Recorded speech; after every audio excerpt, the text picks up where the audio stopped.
नमस्कार, अजय चतुर्वेदी। मित्रों, हम आज चर्चा के लिए एकत्र हुए हैं विधानसभा चुनाव परिणामों को लेकर के। जिन 4 राज्यों में अभी चुनाव हुआ और उसका जो परिणाम आया है, छत्तीसगढ़, राजस्थान, मध्य प्रदेश और तेलंगाना। इसमें से आप सभी जान चुके होंगे कि तेलंगाना को छोड़ करके बाकी 3 राज्यों में कांग्रेस जो सीधी लड़ाई में बताई जा रही थी, सीधी लड़ाई में थी भी, वो राजस्थान में भी हार गई, छत्तीसगढ़ में भी हार गई और जो कुछ उम्मीद थोड़ी बहुत लोग लगाए हुए थे, मध्य प्रदेश, वहां भी पराजय का सामना करना पड़ रहा है। इस पर चर्चा करने के लिए आप देख रहे होंगे हमारे स्क्रीन पर एक तरफ वरिष्ठ पत्रकार श्री कृष्णदेव नारायण राय जी हैं और उनके बगल में विजय शंकर पांडे जी। हम आप दोनों वरिष्ठ पत्रकारों का स्वागत करते हैं, अभिनंदन करते हैं। एक साधारण सी चर्चा है, बातचीत में अक्सर आ रही है कि कांग्रेस पिछले 1 दशक से, कुछ अपवादों को छोड़ दिया जाए तो ज्यादातर चुनाव वो लगातार हारती चली जा रही है। खास तौर पर हिंदी बेल्ट, वो हिंदी बेल्ट जिसको देश के महान साहित्यकार प्रोफेसर नामवर सिंह ने एक नाम दिया था, गोबर पट्टी। आखिर क्या वजह हो सकती है इसके पीछे कि हिंदी बेल्ट में लगातार कांग्रेस चुनाव हार रही है, जबकि अगर हम दक्षिण की बात करें तो वहां इस तरह के जो परिणाम उत्तर भारत से देखने को मिलता है, वो दक्षिण भारत में ऐसा परिणाम अभी तक सामने नहीं आया है। हालांकि पिछले कुछ वर्षों में उन्होंने हिमाचल प्रदेश में भी अपनी सरकार बनाई, उसके पहले पंजाब में भी सरकार थी, राजस्थान और छत्तीसगढ़ में भी इनकी सरकार थी। बावजूद इसके सब कुछ करने के बाद भी बीजेपी इनके ऊपर हावी क्यों हो जा रही है बार बार? राय साहब। अजय जी, एक जो कल चुनाव परिणाम सामने आया है, वो तेलंगाना, छत्तीसगढ़ और राजस्थान, तीनों जगह की जो स्थिति है वो एक है और वो है सत्ता परिवर्तन का जनादेश। मध्य प्रदेश इसका अपवाद है। और 2 चीज आपने कही थी, एक जो है कि ये हिंदी भाषी क्षेत्र है, जिसको हिंदी का साहित्यकार जो है गोबर पट्टी कहता है। ये कांग्रेस की पराजय कहिए या गैर भाजपाई दलों की पराजय,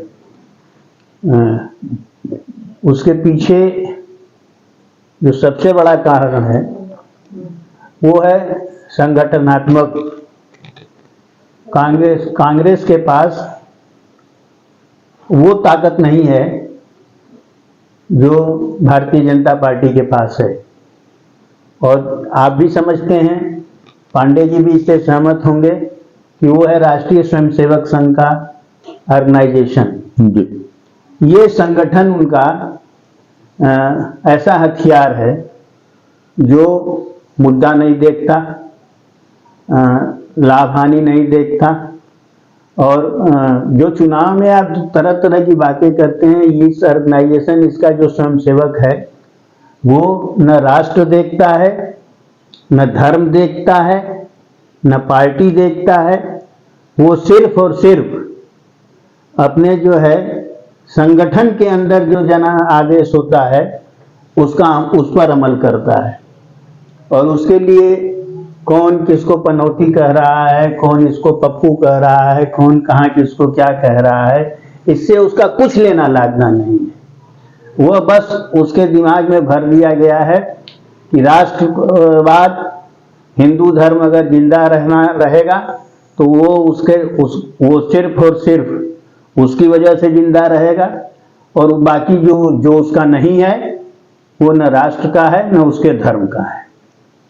और ये जो है ये एक तरह से नशा की तरह उनके स्वयंसेवकों के अंदर भरा हुआ है, जो बहुत तेजी के साथ ये आपके हिंदी भाषी क्षेत्र में फैला हुआ है। राजस्थान या छत्तीसगढ़ दोनों जगह के परिणाम जो हैं वो सत्ता परिवर्तन का जनादेश है। तेलंगाना में भी सत्ता परिवर्तन, माने अगर आप सीधे तौर पर देखिए तो 4 राज्यों के चुनाव परिणाम में से 3 सत्ता परिवर्तन का जनादेश है।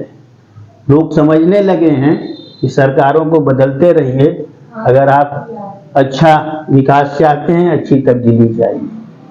अब दिक्कत ये है यहाँ पर कि कांग्रेस या उनका जो एक संगठन उन्होंने बनाया है इंडिया, इसका विकल्प अगर इस पूरी पट्टी में कुछ है तो भाजपा है। स्वाभाविक है कि जब कांग्रेस हटेगी तो भाजपा आएगी, तो उसका फायदा भाजपा को मिला है। अब इसको आप चाहे किसी व्यक्ति के लहर के हिसाब से जोड़ लीजिए या आप इसको ये कह लीजिए कि कांग्रेस, अरे कांग्रेस के कैडरों की विफलता, उनके नेताओं की विफलता क्या चीज है? जब आपके पास कोई कैडर है तब तो सफल या विफल होगा। हम बहुत दूर जाने की बात नहीं कर रहे हैं, आप बनारस को ले लीजिए, जहां आप हैं वहां के लिए देख लीजिए कि आपके घर के अगल बगल के जो पार्टी कार्यकर्ता हैं उसमें साल में कितनी बार बिना मतलब के भी आपसे मिलने के लिए किस पार्टी का जो है वर्कर आता है? वो आरएसएस का आएगा, वो बीजेपी वाला आएगा, और बाकी कोई उनकी तुलना में कोई, वो तभी उनकी नींद खुलती है जब चुनाव आता है। तो ये एक बहुत बड़ा फैक्टर है। आपके पास कोई ऑर्गेनाइजेशन नहीं है, वो शिशु मंदिर के नाम पर स्कूल चलाते हैं, बहुत सारी संस्थाएं चलाते हैं, वो आदिवासियों के बीच में जा करके काम कर रहे हैं, बाकायदे अपने कर्मचारियों को तनख्वाह देते हैं। आप कर्मचारी मत कहिए, वो उनका अपमान हो सकता है कि जो उनके कार्यकर्ता हैं, उनके वर्कर हैं, उनके नेता हैं, स्वयंसेवक हैं, उनके परिवार के खर्च की कोई चिंता उनको करनी ही नहीं है। इस तरह का ऑर्गेनाइजेशन जो है वो पूरा सेटअप नीचे, वो आज से नहीं शुरू हुआ। वो आप याद करिए तो आरएसएस कभी अखबार के बदौलत नहीं चली है। आज की तारीख में भले मोहन भागवत आते हैं तो अखबारों में खबर छपती है, नहीं तो आरएसएस का बड़ा से बड़ा ऑर्गेनाइजेशन भी उनके संगठन तक सीमित था कभी भी उनको। लेकिन हमारे जो दूसरे पार्टियों के नेता हैं उनकी पूरी राजनीति अखबारों तक सीमित है। तो ये फर्क है। इसको जो है आप अगर आप ये जो सेमीफाइनल और फाइनल की तरह से बात कर रहे हैं तो इस रिजल्ट को देख करके आपको खुश होना चाहिए कि इस मुल्क में 4 में से 3 राज्यों ने सत्ता परिवर्तन के लिए जनादेश दिया है। यह जनादेश अगर 224 में भी कारगर हुआ तो सत्ता परिवर्तन होगा, जो बहुत जरूरी है इस देश के लिए। अभी आपने सत्ता परिवर्तन की बात की और 4 में से 3 राज्यों में सत्ता परिवर्तन को कारण बताया, लेकिन मध्य प्रदेश में ऐसा क्यों नहीं हो पाया? नहीं हो पाया, उसका भी तो हमने आपको कारण बताया है कि जनता आपको वोट देने के लिए तैयार है, आप लो तो।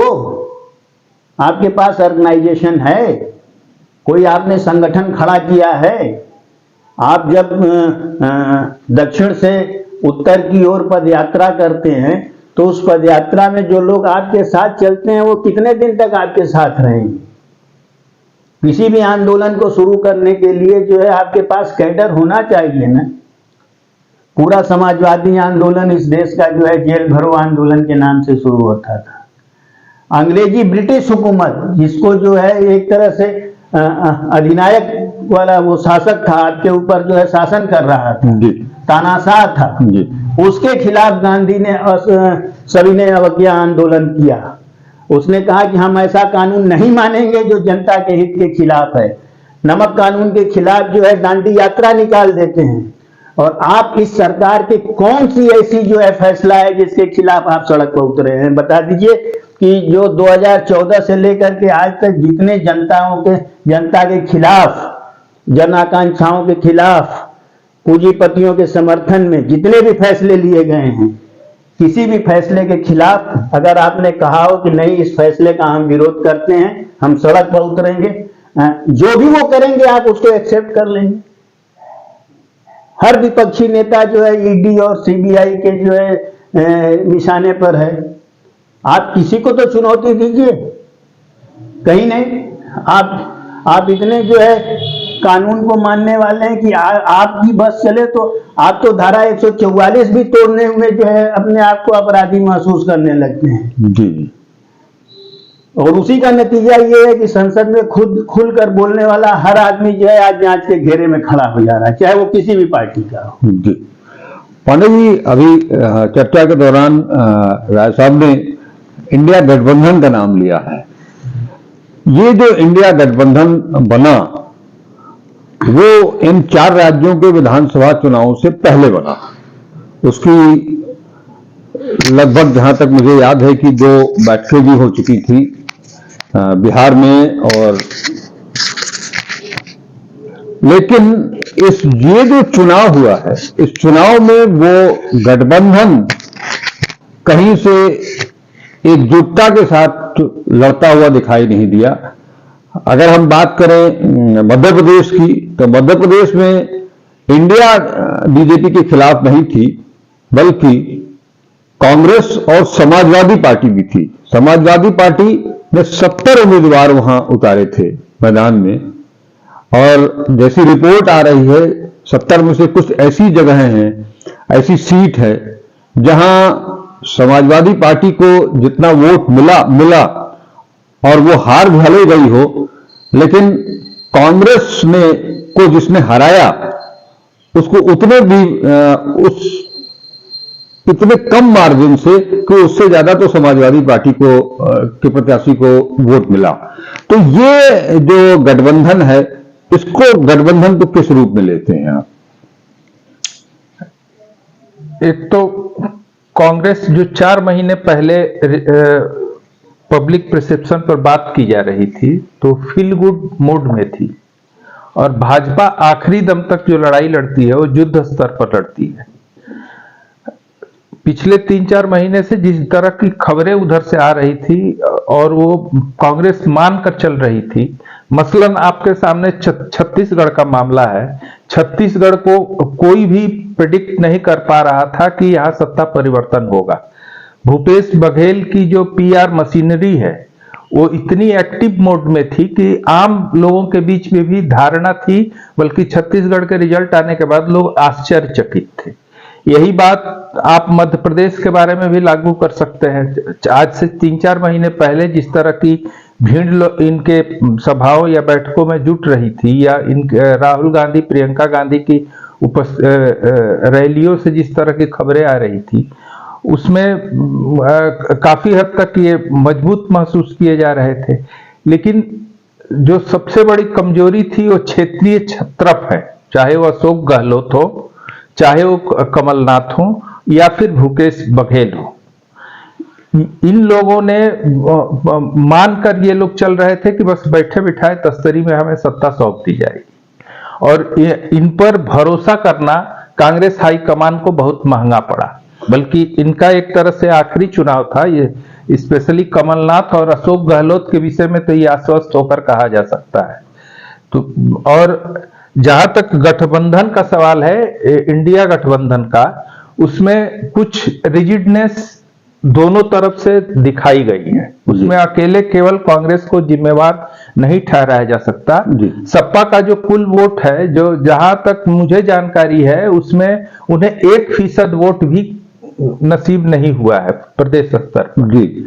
और इसके बावजूद मैदान में 70 कैंडिडेट उतार देना, तो ये तो सीधे सीधे, और ये चल रहा था कि लोकसभा चुनाव में हमारी बार्गेनिंग कैपेसिटी बढ़ जाए। कांग्रेस की चुप्पी की वजह यह है जी। कि कांग्रेस इस भ्रम में थी कि उनकी कैपेसिटी 4 राज्य जीत जाने के बाद बार्गेनिंग पावर उनका बढ़ जाएगा, और अखिलेश चाह रहे थे कि उनकी बार्गेनिंग कैपेसिटी रहे पहले से, कि हम लोग मिलजुल कर लड़े हैं। वरना आप गौर कीजिए तो आम आदमी पार्टी ने भी इस इंडिया गठबंधन में होते हुए भी कई जगह कैंडिडेट दे दिया है, लेकिन उसको लेकर इतनी हाय तौबा नहीं मची है। हाय तौबा मची है इन पर। इनके 1-2 जगह जरूर थे जहां बताया जा रहा था कि ये जो उत्तर प्रदेश के सीमावर्ती विधानसभा क्षेत्र है, वहां पे सपा के जो कैंडिडेट था वो ठीक ठाक वोट पाया है पिछली बार।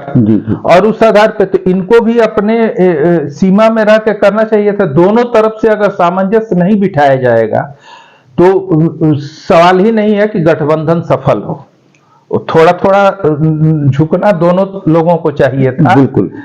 और इस मामले में अब जो कांग्रेस की स्थिति ज्यादा खराब हो गई है, उनकी बार्गेनिंग कैपेसिटी जिसके मुगालते में वे थे वो लगभग बिल्कुल जमीन पे आके अब बात करेंगे लोग। जी। ये अपनी हैसियत ये भी आक रहे होंगे, वे भी आक रहे होंगे। पांडे जी, अभी आपने छत्रपों की बात की, मध्य प्रदेश, छत्तीसगढ़ और राजस्थान को लेकर के। मध्य प्रदेश में एक चर्चा और भी आ रही है कि कांग्रेस ने वहां के एक बड़े छत्रप पूर्व मुख्यमंत्री दिग्विजय सिंह को इस पूरे चुनाव के दौरान हाशिए पर रखा, और कहा यह भी जा रहा है कि दिग्विजय सिंह को कद छोटा करने की जो कोशिश की गई थी उसका भी परिणाम मध्य प्रदेश में कांग्रेस को भुगतना पड़ा है। केवल मध्य प्रदेश ही नहीं, जिन तीनों हिंदी भाषी राज्यों में कांग्रेस की ये गति हुई है, वहां पे तीनों जगह आप देखेंगे तो दो जो दिग्गज छत्रप है, चाहे वो राजस्थान में अशोक गहलोत और सचिन पायलट हो, चाहे मध्य प्रदेश में कमलनाथ और दिग्विजय सिंह हो, चाहे यहां भूपेश बघेल और टीएस सिंहदेव हो। कांग्रेस के एक वरिष्ठ नेता और वो कानूनविद भी हैं, हालांकि वो अपने सच बोलने का खामियाजा भुगतते रहे हैं। महाधिवक्ता के पद तक से उन्हें हाथ धोना पड़ा था। उनका एक ये आया है कि ये जो जैसे टीएस सिंहदेव है, इस पर ये निगोशिएशन पहले ही हो गया था कि 2.5 साल भूपेश बघेल ये करेंगे, मुख्यमंत्री रहेंगे, 2.5 साल टीएस सिंहदेव रहेंगे। जब मौका आया तो भूपेश बघेल को कंटिन्यू कर दिया गया। बिल्कुल 11th आवर में आप उन्हें उप मुख्यमंत्री बना रहे हैं, तो जाहिर सी बात है कि टीएस सिंहदेव के अंदर खाने कहीं ना कहीं हलचल होगी ही। यही बात अशोक गहलोत और सचिन पायलट के विषय में भी कही जा सकती है। वो तो लंबा चला और काफी छीछा लेदर भी हुई है। उसके चलते पार्टी को जो डैमेज होना था वो हो चुका था। तो अगर दिग्विजय सिंह और कमलनाथ के भी बीच में जिस तरह का ये चला है, एक बार नौबत ये तक आ गई थी कि कमलनाथ ने बयान दे दिया कि जिनको कुर्ता फाड़ना है जाके दिग्विजय सिंह का कुर्ता फाड़े। अब या फिर कमलनाथ के और भी बयानबाजियों को लेकर काफी चर्चा है, जैसे अखिलेश के विषय में उन्होंने अखिलेश इस तरह की टिप्पणी कर दी, तो इसका खामियाजा कमलनाथ भुगत रहे हैं। तो उसका कहीं ना कहीं नतीजा तो निकलना ही था। ये कहिए कि क्षेत्रीय दिग्गज छत्रप जो जहां थे वहां ये लोग आपस में ही लड़के सब कुछ खत्म कर लिए। एक चीज और मैं पूछना चाहूंगा कि कांग्रेस की जो लड़ाई रही है, अध्यक्ष रहे तब, महासचिव रहे तब से लेकर के और आज तक, आज जब वो अध्यक्ष नहीं है राहुल गांधी, उन्होंने चुनावों से पहले दक्षिण से उत्तर की ओर, कन्याकुमारी से कश्मीर तक की यात्रा की, भारत जोड़ो यात्रा। उस यात्रा में काफी उनको सफलता भी मिली, और उसके बाद जिस तरह से उन लोगों ने कर्नाटक में चुनाव जीता, राहुल गांधी, क्या आपको लगता है कि कांग्रेस के अंदर सर्वमान्य नेता हैं? देखिए, राहुल गांधी को लेकर के जितने भ्रम फैलाए गए हैं उसमें तो काफी हद तक योगदान कांग्रेसी नेताओं का ही रहा है। स्पेशली वो G23 या क्या एक ग्रुप जो कहा जाता था, जिसके कई दिग्गज, गुलाम नबी आजाद समेत कई दिग्गज उससे जुड़े हुए थे, जिनको माना जाता था, उनमें से कई नेता खुलकर राहुल गांधी को ही दोषारोपण करते थे। सवाल यहाँ यह भी है कि राहुल गांधी, जिस तरह की सूचनाएं आ रही हैं मीडिया से, उसमें यह है कि राहुल गांधी राष्ट्रीय नीतियों में, राष्ट्रीय रणनीति बनाने में, इसमें तो अहम भूमिका निभा रहे हैं, लेकिन अंदर खाने कहीं ना कहीं प्रियंका गांधी एक्टिव है। जिस तरह के ये क्षेत्रपों के बीच में सामंजस्य बिठाने, कहने के बावजूद सचिन पायलट और अशोक गहलोत के बीच में अशोक गहलोत को तवज्जो दिए जाने, क्योंकि बताया ही जाता है कि राहुल गांधी अशोक गहलोत के पक्ष में नहीं थे कंटिन्यू करने के, या फिर TS सिंहदेव या भूपेश बघेल को लेकर के था। तो ये इसमें भी प्रियंका गांधी की भूमिका बताई जा रही है। तो ये अगर उसके लिए काफी हद तक कांग्रेसी ही खुद जिम्मेवार हैं। नहीं, ये सवाल मैंने इसलिए किया आपसे कि जो मीडिया से खबरें आई हैं उसके मुताबिक राहुल गांधी बहुत से ऐसे कैंडिडेट थे इस विधानसभा चुनाव के लिए, चाहे वो छत्तीसगढ़ हो चाहे राजस्थान हो, वो पूरी की पूरी टीम को फिर से चुनाव मैदान में ले आने के पक्षधर नहीं थे।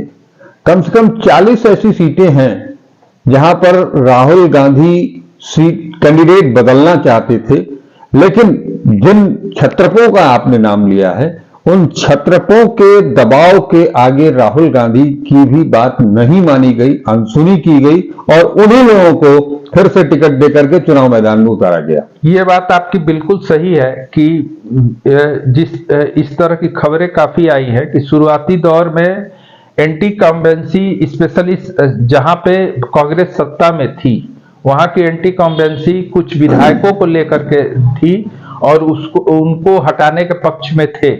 लेकिन बाद में जो सूची जारी हुई उसमें सारी शिकायतें जिन विधायकों के खिलाफ थी उन्हें ही कई लोगों को टिकट थमा दिया गया। तो उसका खामियाजा कांग्रेस को भुगतना पड़ा है। ये एक बड़ा कारण ये भी हो सकता है। जी। अभी जो बातें आई हैं छन करके गठबंधन को लेकर के, इंडिया गठबंधन को लेकर के, पिछले 4 महीने से गठबंधन बनने के बाद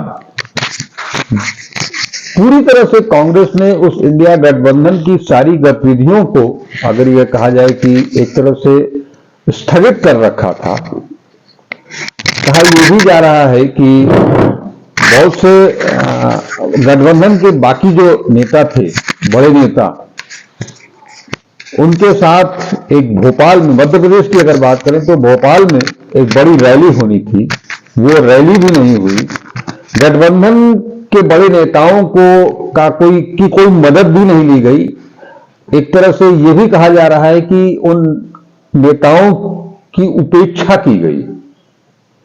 तो इस तरह का जो गठबंधन होगा, वो जो अभी आपने कहा कि सत्ता परिवर्तन का एक कारण बताया, और आपने बताया कि अगले साल 2024 में एक जनता का जो मूड है सत्ता परिवर्तन का, तो वो वहां अमल में लाया जा सकता है, लाया जा सकेगा। लेकिन इस तरह का जो गठबंधन है, जहां हम एक दूसरे को अछूत मान करके, अपने आप को उनसे ज्यादा बेहतर मान करके कि बिना उनकी मदद के भी हम चुनाव जीत सकते हैं, इस तरह की सोच के साथ क्या कोई गठबंधन चल सकता है? मैं आपसे ऐसा पूछना चाहूंगा, क्योंकि आप लोग एक अनुभव अर्जित कर चुके हैं। आज जो स्थिति है बीजेपी हटाओ, वही स्थिति एक बार पहले भी आई थी कांग्रेस हटाओ, उस अभियान में आप लोग जुड़े थे, सारे दल इंक्लूडिंग बीजेपी, माने बीजेपी तो उसके बाद में बनी, उस समय जनसंघ थी, वो सारे लोग जुटे थे। क्या उस समय भी इस तरह की स्थिति थी? और अगर ऐसी स्थिति बनती है तो उसमें नहीं लगता कि ये बहुत पॉजिटिव होगा? देखिए, कई सवाल आपने एक साथ खड़ा कर दिए, कुछ का जवाब तो मैं पहले ही दे चुका हूं जी जी। कि बिना ऑर्गेनाइजेशन के कोई आंदोलन नहीं होता। और कांग्रेस हटाओ का नारा बहुत पहले डॉक्टर लोहिया ने दिया था जी। हाँ, लेकिन उसके क्रियान्वयन होने में कितना समय लगा? और कांग्रेस हटी है कब? जब सारे के सारे अपोजिशन के नेता एक साथ इमरजेंसी में जेल के अंदर बंद थे जी। और सब जब एक साथ बैठ करके एक तरह की भुगदंड भोग रहे थे, तो सारे मतभेदों के बावजूद आपस में बातचीत करने का जो है एक उनको प्लेटफॉर्म मिला, जो कांग्रेस ने दिया जाने अनजाने। जी। आपने अभी तक उस तरह का कोई प्लेटफॉर्म नहीं तैयार किया है। नहीं। और ये जो बहस हो रही है कि क्षेत्रीय क्षत्रपों ने ऐसा किया वैसा किया, तो ये कांग्रेस, सिर्फ कांग्रेस का हाईकमान इसका नुकसान नहीं उठाया है। जो क्षेत्रीय पार्टी के जो नेता हैं उनको भी इसका खामियाजा भुगतना पड़ेगा। जब प्रदेश में सरकार आपकी चली जाती है तो आपका कद अपने आप छोटा हो जाता है। बिल्कुल। तो ये एक कहावत है, अपने पैर में कुल्हाड़ी मारना। ये सारी चर्चाएं तब शुरू होती हैं जब आप चुनाव हार जाते हैं। चुनाव जीती हुई पार्टी के बारे में ऐसा नहीं है कि बीजेपी के अंदर जो है बितरगात नहीं है, लेकिन चूंकि वो जीते हुए हैं इसलिए आप उस पर कोई चर्चा नहीं कर रहे हैं। बीजेपी और आरएसएस में अंतर है, इसको आप समझ के रखें। बिल्कुल। वोट डलवाने का काम आरएसएस करती है और सत्ता में बैठने का काम बीजेपी करती है। तो आप लड़ते रहो, उससे कोई फर्क नहीं पड़ता। कैडर आपका जो है, जो वोट डलवाने वाला है, वो जाकर के वो सिर्फ चुनाव निशान देखता है, वो नहीं देखता कि नेता क्या कर रहे हैं। ये चीज आपके अंदर लानी पड़ेगी। सवाल इस बात का है कि कभी कभी चुप रहना बोलने से ज्यादा फायदेमंद होता है। ये बात हर नेता को समझनी चाहिए। जैसे कांग्रेस का एक बयान आया अभी कल इलेक्शन के बाद कि समाजवादी पार्टी ने मध्य प्रदेश में ओवैसी की भूमिका निभाई। वो वजह आप वही बता रहे हैं कि 70 कैंडिडेट लड़ाए और कई जगहों पर ऐसा हुआ कि जीत हार का डिफरेंस इतना कम था, उससे ज्यादा वोट समाजवादी पार्टी का कैंडिडेट ले गया। तो ये वोट काटने वाली जो, अच्छा वो बात तो जहां थी वहां थी। आपका कैंडिडेट लड़ा, चुनाव जीते हारे, वो है। अभी जो मेंटेलिटी है जनता की, वो सरकार बनाने के लिए वोट देती है, सरकार गिराने के लिए वोट नहीं देती। वो भी है, गिराने के लिए भी वोट देती है। और वोट देते समय ये भी वो मार्क करते हैं कि कौन है जो फलाने को हरा सकता है या कौन है जो जीतने की स्थिति में। हाँ। वोट काटने वाला जो है वो अपनी ताकत पर वोट ले लेता है। ताकत चाहे जो भी हो, चाहे पार्टी की ताकत हो, चाहे जात की ताकत हो, चाहे क्षेत्र की ताकत हो, बहुत सारे जो है फैक्टर्स काम करते हैं, या उसकी अपनी व्यक्तिगत लोकप्रियता भी हो सकती है। अब एक जगह तो ये बात आई, एक उसने कहा कि आपने ओवैसी की भूमिका निभाई, तो तत्काल दूसरी तरफ से एक रिस्पॉन्स आया कि उत्तर प्रदेश में तो कांग्रेस जो है ओवैसी की भूमिका निभाती है। तो जब आप एक दूसरे पर आरोप प्रत्यारोप, कोई छोटा आदमी नहीं बोला है। हाँ हाँ। खूब अखिलेश यादव ने इस तरह का बयान दिया है कि पिछले चुनाव में देख लीजिए ऐसा ऐसा हुआ है। तो अगर यही आपको करना है तो इंडिया गठबंधन बनाने का कोई मतलब नहीं। यही मैं जानना चाहता हूं। और हम आप बैठ करके यहाँ इंडिया गठबंधन पर बात कर रहे हैं, और कल बीजेपी की तरफ से एक बयान भी आ गया कि अब इंडिया और भारत को लेकर के किसी तरह का कोई नेता प्रतिक्रिया नहीं देगा। मतलब ये है कि अगर आप ज्यादा छेड़ोगे तो ये ऑर्गेनाइज हो सकते हैं। ये अभी डिवाइड है, लड़ रहे हैं, इनको लड़ने दो। जी। तो वो तो अपने तरफ से खामोश हो रहे हैं। आप कब खामोश होइएगा ऐसे संवेदनशील मुद्दों पर, ये आपको सोचना होगा। बिल्कुल। ये आज की तारीख में जब आपको एक होकर के चुनाव लड़ना पड़ा तो किसी ने नहीं पूछा कि चुनाव निशान जनसंघ का होगा, लोकदल का होगा, संसोपा का होगा, प्रसोपा का होगा, सीपीआई का होगा, किसी ने नहीं पूछा। तय हो गया कि एक नाम रहेगा जनता पार्टी और चुनाव निशान रहेगा लोकदल का। पूरा देश लड़ा एक चुनाव निशान पर, समझ गए। और कहीं कोई टिकटों के बंटवारा पर यह हुआ कि जो जहां पर मजबूत है उसको, ये इवन चरण सिंह से वोट मांगने, टिकट मांगने, यही आपके बताएं जो आज उत्तर प्रदेश वहां जम्मू कश्मीर के राज्यपाल हैं, खुद उनका बयान है कि वो छात्र नेता थे विश्वविद्यालय के और वो चरण सिंह से टिकट मांगने गए थे बनारस के लिए, लेकिन उन्होंने सीधे सीधे कह दिया कि भाई बनारस है, बनारस का फैसला अटल जी और अडवाणी जी करेंगे।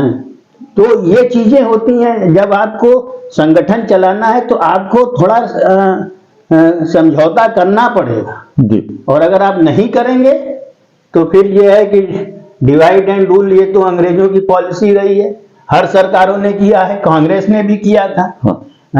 उस दौर में सोशलिस्ट और पूंजीवादी सोच और सांप्रदायिक सोच वाले जनसंघ के लोग एक थाली में बैठ के खाना खा सकते हैं जी, ऑर्गेनाइज, लेकिन आज की तारीख में नेहरू और लोहिया के लोग एक साथ बैठने के लिए तैयार नहीं है।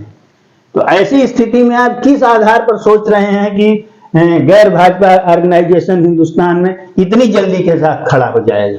वो ठीक है, आप लड़ रहे हैं, आज ऐसा नहीं है कि आप एकदम से खाली हो गए हैं। जो सुपड़ा साफ वाली जो भाषा इस्तेमाल की जाती है वो नहीं है। आपके भी विधायक जीते हैं, आप भी विपक्ष में बैठिएगा, आपकी भी अपनी एक ताकत है। आपको अपने अंदर की समीक्षा करनी होगी और इस बात की समीक्षा करनी होगी कि कौन सी ऐसी जो स्थितियां रही हैं जिसने जनता पार्टी को जीत दिलाई थी और कौन सी ऐसी स्थितियां हैं जिसके चलते आप आज हार रहे हैं। जी जी। पांडे जी, हाँ, एक चीज बहुत प्रमुखता से आती है हाल के वर्षों में, जो खास तौर पर चुनावों को लेकर के, कि आज का चुनाव बहुत महंगा हो गया है। आम आदमी इस चुनाव को लड़ नहीं सकता है और एक दल जो लंबे अरसे से सत्ता से दूर है उसके पास चुनाव लड़ने की स्थिति भी नहीं होती है और यही वजह होती है शायद छत्रप अपनी मनमानी भी करते हैं। क्या इससे आप सहमत हैं? इससे यह एक बड़ा फैक्टर है ही। दुनिया का शायद सबसे महंगा चुनाव, कर्नाटक चुनाव में ही ये आंकड़े कई जगह मीडिया में ही आया था कि दुनिया का सबसे महंगा चुनाव ये कर्नाटक विधानसभा चुनाव था तब तक, अभी की मैं उसमें काउंट नहीं है। ये एक बड़ा फैक्टर है छत्रप, इस वजह से, चाहे वो आप तीनों छत्रपों को ले लीजिए, इनके जो पराजित छत्रप हैं वो उनको खुली छूट देने के पीछे एक कारण वह भी था और ये विभिन्न कारणों से, एक तो लंबे अरसे से सत्ता से बाहर रहने के चलते या जैसे भी कहिए, इस स्थिति में जो बाकी पार्टियां हैं इसमें कहीं दो राय नहीं है, उनके साथ ये दिक्कत है क्योंकि जब इतना खर्चीला चुनाव होगा तो काफी निचले लेवल से पैसों का संकट खड़ा हो जाता है, कैंडिडेट के पास भी हो सकता है, तो इसका प्रभाव पड़ता है। यही वजह है कि जो जेन्युइन कैंडिडेट हो सकते हैं, हाँ, उनको मौका नहीं मिल पाता। बिल्कुल। और छत्रप जो चाहते हैं, हाँ, उनके जो वो अपने गुट को सेट करने के चक्कर में क्षेत्रीय छत्रपों के साथ दिक्कत ये है। आप अगर गौर कीजिए दोनों पार्टियों में, जैसा भाई साहब ने भी इंगित किया है, और चाहे वो शिवराज सिंह चौहान हो या फिर वसुंधरा राजे हो जी, उनके सीएम फेस नहीं बनाने के बावजूद जो चुनाव लड़ने की उनकी भावभंगिमा थी या उनका प्रयास था वो युद्ध स्तर पर था। और कई जगह तो ये भी कहा जा रहा है कि जो एंटी इनकम्बेंसी मध्य प्रदेश में थी, वो शिवराज सिंह चौहान को वहां सीएम फेस नहीं बनाने से उनके प्रति सिंपैथी में तब्दील हो गई। और यही वजह है कि इतना बड़ा गैप हो गया कांग्रेस और भाजपा के बीच। तो कुल मिलाकर के अगर कहा जाए तो ये जो चुनावी हार मिली है विपक्ष को, खासतौर पर कांग्रेस को, ये कहीं सत्ता परिवर्तन है, खासतौर पर 3 राज्यों में। तेलंगाना में अगर कांग्रेस आई भी है तो वो भी सत्ता परिवर्तन का ही परिणाम है। बिल्कुल। लेकिन जो एक उम्मीद की जा रही थी, जो जिस तरह से एग्जिट पोल की रिपोर्ट्स जो आ रही थी, जो आंकड़े बताए जा रहे थे, उसमें ये भी कहा जा रहा था कि राजस्थान में रिवाज बदलेगा, लेकिन रिवाज नहीं बदला। लेकिन वहीं पर मध्य प्रदेश में वो अपने आप को, अपनी नीतियों को लेकर के वो कामयाब। मध्य प्रदेश की भाजपा की कामयाबी का काफी हद तक श्रेय वहां के शिवराज सिंह चौहान को जाएगा। अब हम अगर इसको समअप करें तो एक, जैसा राय साहब ने बताया, संगठन की कमी, संगठन की कमजोरी न केवल कांग्रेस में है, बल्कि अगर हम कहें कि इस पूरे विपक्ष में ऐसी कोई भी पार्टी नहीं है जो ग्रास रूट लेवल पर उसके पास संख्या बल हो, बूथ लेवल पर उनके पास मजबूती हो। ये सारी चीजें जो अभी आपने बताया, तर्क वितर्क, अगर कहीं से आपसी बात आ रही है ज्यादा है। जी, हाँ। हम अगर कोई छोटा नेता भी कोई कुछ बात बोल देता है तो उसका जवाब शीर्ष पर जो बैठे लोग हैं वो लोग उसी स्तर पर आकर के जो जवाब प्रत्युत्तर देते हैं, वो भी एक बड़ा कारण है। जब तक, जैसा राय साहब ने बताया कि जब तक आप एकजुट सही मायने में नहीं होंगे, आप सबको मिल करके ये तय करना होगा कि हम अपनी जुबान को थोड़ा सा सुनने की भी कोशिश करेंगे और जहां थोड़ा दिमाग भी अप्लाई करेंगे, क्योंकि जहां हमको अटैक करना है वहां अटैक करें, न कि आपस में ही अपनी ही समझदारी को तोड़ने की कोशिश करें। आप सब हमारे साथ जुड़े, आप सब ने एक अच्छी चर्चा की और बहुत सारे मुद्दे सुझाए। इन सब के लिए हम आप सबका स्वागत, अभिनंदन करते हैं, आप सबके प्रति आभार व्यक्त करते हैं। धन्यवाद। आप दर्शकों से ये उम्मीद करता हूं कि आप सभी हमारे साथ बने रहेंगे। हम जल्द ही इन्हीं मुद्दों को लेकर के फिर आपसे एक कुछ अलग विशेषज्ञों के साथ बैठ करके बातचीत करेंगे।